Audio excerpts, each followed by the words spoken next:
দেখুন আমাদের মাংসটা কষানো হয়ে গেছে। এবার এটার ভিতরে আমরা পানি দিয়ে দিব। দেখছেন একদম সুন্দর হয়েছে। এখন গরম পানি দিয়ে দিব। অবশ্যই আমি আগেই বলছিলাম সবসময় গরম পানি ইউজ করবেন, তাহলে টেস্টটা দ্বিগুণ হবে। আসলে ধোয়া এবং বাতাসের কারণে ক্লিয়ার না, আপনারা দেখতে পাচ্ছেন না হয়তো বা। পরিমাণ মতন পানি দিয়ে দিলাম। আমরা পিকনিকের মাঝে আমাদের নাস্তা হিসাবে ছোলা বুট মাখানো আর পেঁয়াজু খাচ্ছি। পেঁয়াজুটা গরম গরম ভাজা হচ্ছে, আপনারা দেখতেই পাচ্ছেন। আমাদের ফার্মের মুরগিটা রান্না করব, তাই আমি প্রয়োজন মতো তেল দিয়ে দিচ্ছি। শুরুতে হচ্ছে আমরা একটু পেঁয়াজ বেরেস্তা করে নিব। আচ্ছা, এখন আমরা পেঁয়াজ থেকে বেশিরভাগ পেঁয়াজই উঠিয়ে রাখবো, কিন্তু অল্প একটু পেঁয়াজ ভাজা আমি এর মধ্যেই রাখবো। দিয়ে দিচ্ছি পেঁয়াজ বাটা, পিষে রাখা রসুন, পরিমাণ মতো আদা বাটা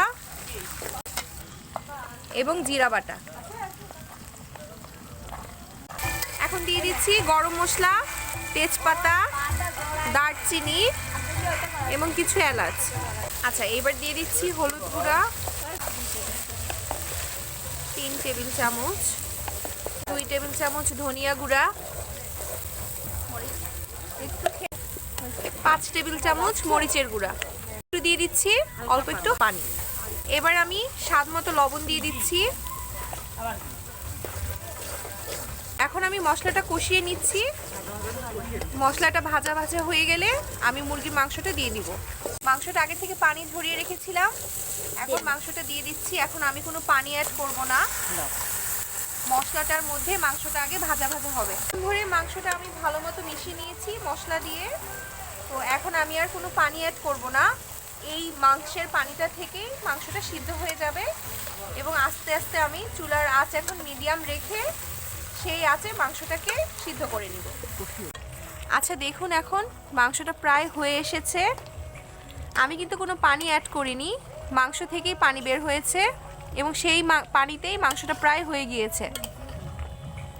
তো এখন আমি কিছু স্পেশাল ভাজা মশলা উপর দিয়ে দিয়ে দিচ্ছি, এতে মাংসের টেস্টটা আরও অনেক ভালো আসবে।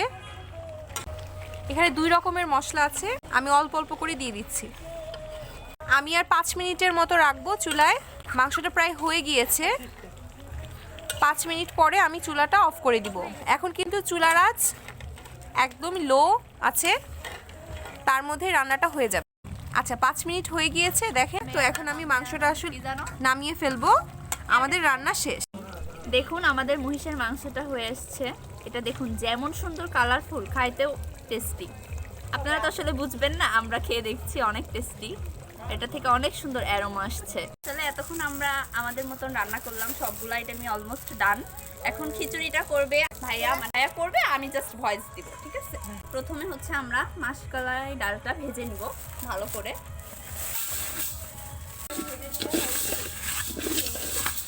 কুচি রসুন, আদা কুচি, মরিচ এগুলা দিয়ে তেল সহ ভালোভাবে মাখিয়ে নিব। সাথে লবণ দিব পরিমাণ মতন। এবার আমরা পরিমাণ মতন হলুদের গুঁড়া দিয়ে দিব, গরম মশলা, এলাচ, তেজপাতা, লবঙ্গ, গোলমরিচ সবকিছু। আমরা পরিমাণ মতো জিরা দিয়ে দিব। এবার আমরা পরিমাণ মতো তেল দিয়ে এটাকে ভালোভাবে মেখে নিব। খিচুড়িতে সব থেকে মেটার করে আপনি এটাকে কত সুন্দরভাবে মাখাতে পারবেন। একটা স্পেশাল টিপস আছে, অবশ্যই এটাতে সরিষার তেল ইউজ করবেন, তাহলে টেস্টটা আরো দ্বিগুণ হয়ে যাবে। ভালোভাবে মাখিয়ে নিচ্ছে। এবার পরিমাণ মতো পানি মিশিয়ে এটাকে আমরা চুলাতে বসিয়ে দিব। মিডিয়াম আঁচে চুলাটা থাকবে। তারপরে আমরা 40 মিনিট মতো রান্না শেষে এটাকে খুলে দিব। অবশেষে হয়ে গেল আমাদের সুন্দর খিচুড়ি। এখন আমরা এটা নামিয়ে পরিবেশন করব।